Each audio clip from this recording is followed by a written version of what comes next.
Kumusta po kayong lahat? Celebrity Chika Time po muna tayo at may inihanda po akong chika para sa inyo. Tara po't magchikahan na po tayo.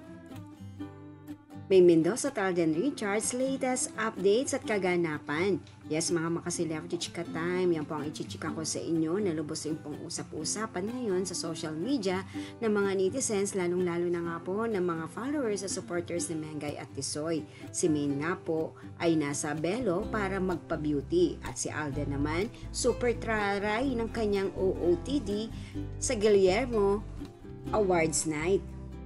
And of course, bago po tayo dumako riyan, nais ko po munang batiin mga team bahay, team abroad at mga seniors natin dyan. Shout out po sa inyong lahat at happy Monday po. Ngayong araw nga po ay present pong muli sa longest running noontime show na Itbulaga ang ating phenomenal star na si Mengay.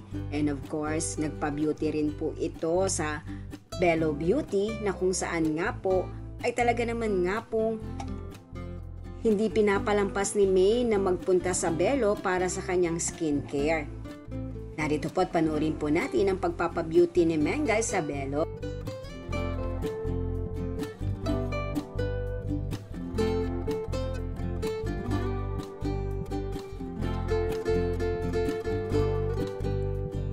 Samantalang Asia's multimedia star na si Alden Richards, super bongga naman po ng kanyang OOTD o Outfit of the Day sa dinaluhang Guillermo Box Office Entertainment Award.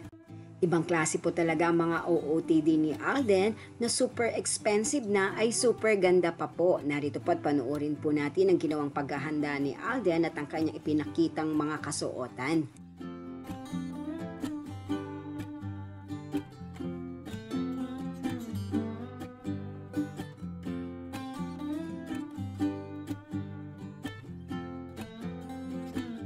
Yan po ang aking chika updates for today. Salamat po sa inyong panunood. Huwag po kalimutang mag-subscribe. Pwede po mag-comment sa ibaba.